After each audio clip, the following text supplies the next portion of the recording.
One of our top stories again today, and certainly will be for the foreseeable future, the aftermath of last Wednesday's deadly attack on the U.S. Congress. From the hours of video and the thousands of photos, some images are now notorious, like the armed masked man with the zip-tie handcuffs, leading to fears he meant to take lawmakers hostage. There's the shirtless guy in the horn helmet. He seemed to be everywhere, including inside the Senate chamber.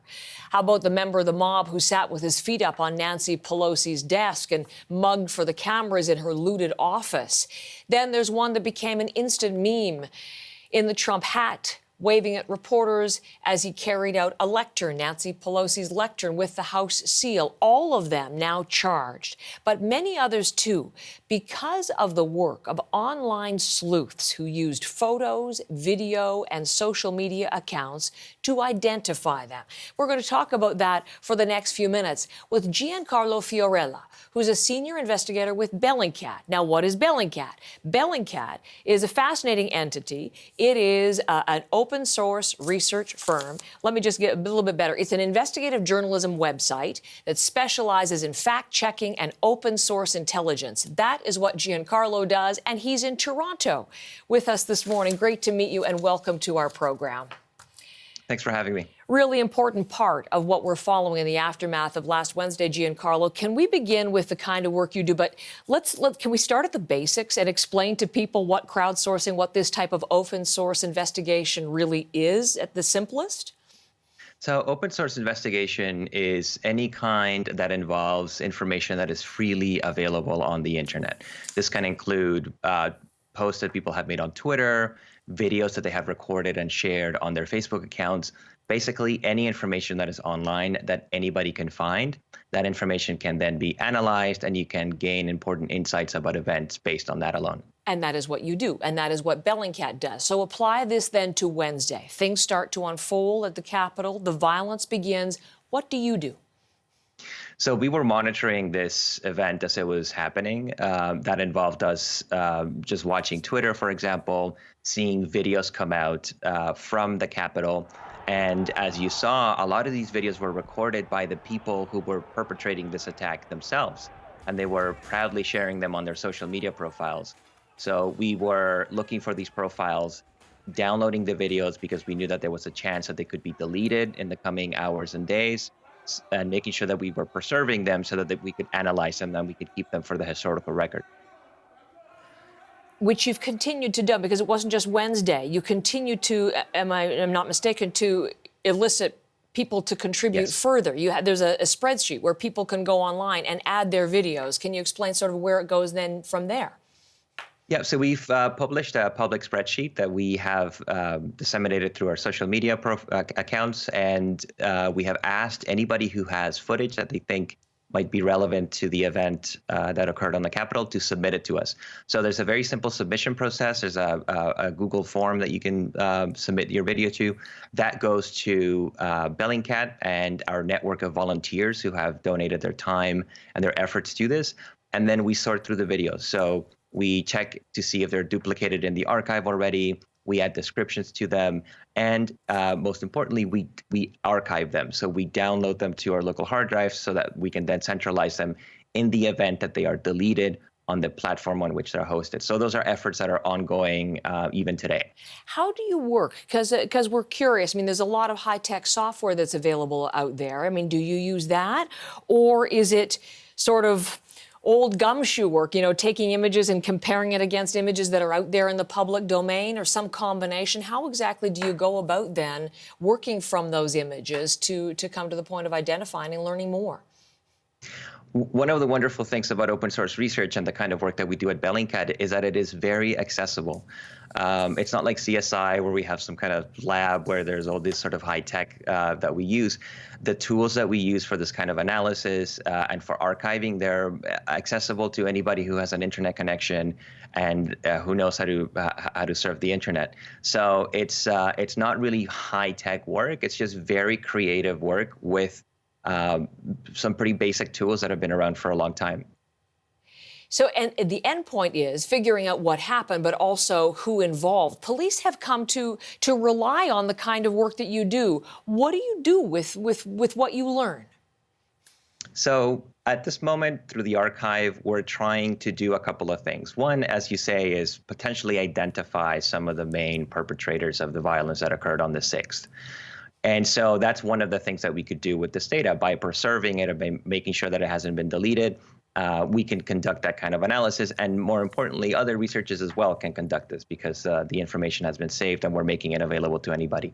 The other thing that we can do with it is conduct, let's say, in-house research. So at Bellingcat, we publish analysis of events using these sorts of open source videos. So I'm sure that in the coming weeks and months, we'll be looking at different investigative threads to paint a fuller picture of what it is that occurred on Capitol Hill on January 6th. On the 6th. That's interesting. You've already done that in the case of the woman who was shot and killed. A really extensive piece that I would suggest people look at. Ashley Babbitt, you followed her movements on the Hill, and that's already out and available.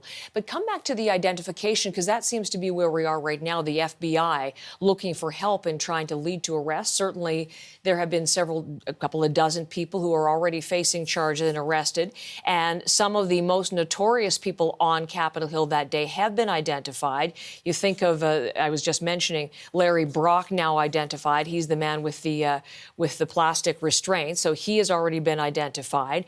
But there is the gentleman with shouldn't say gentleman, the man carrying the Confederate flag. He seems to be a bit of a mystery man. Is that someone that Bellingcat that you are trying to identify?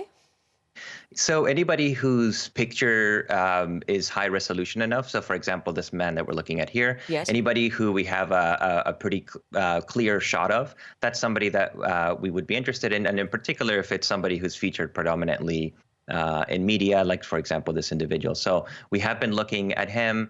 We've been looking also at some of the individuals involved in attacking the West Gate of the Capitol. And what we're doing is we're looking not just for one or two pictures of this person, but what we're doing is we're combing through the hundreds of hours of video that we have and the hundreds of pictures that we have to see if we could spot those individuals in other pictures and other videos from earlier or later in the day. And that way we can have as many images of these individuals as possible so that if it comes time to matching them to, say, like a Facebook profile, we have lots of reference materials to go by.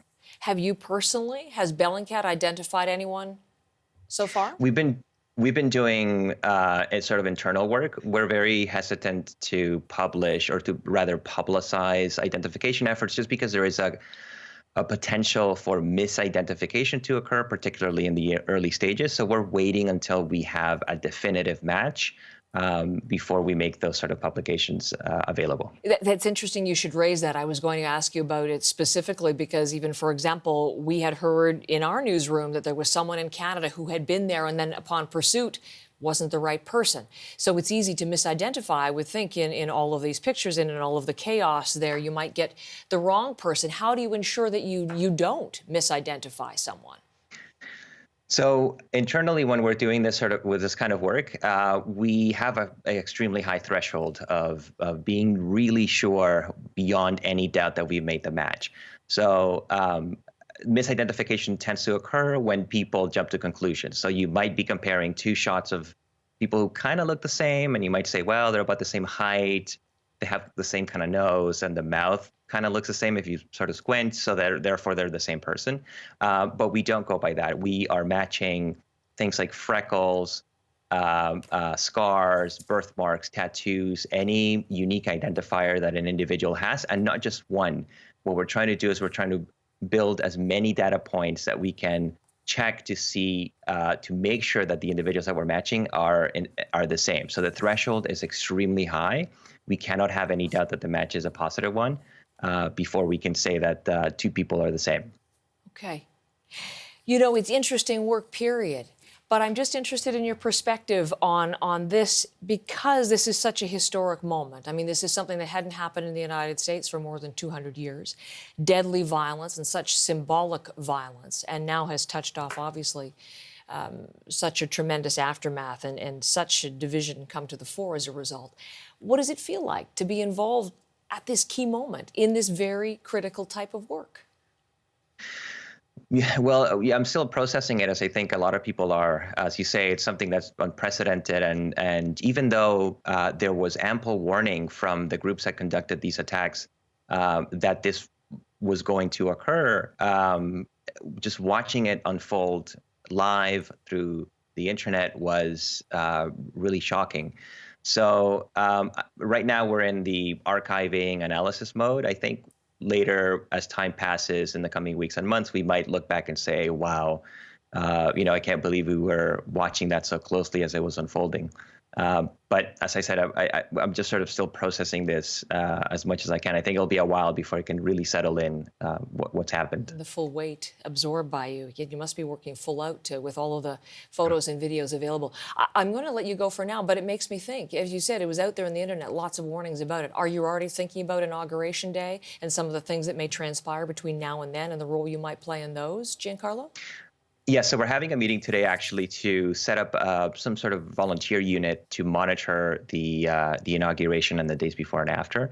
We've had a huge amount of outpouring of support from just ordinary people who have seen our threads on Twitter and who know about Bellingcat and who want to volunteer.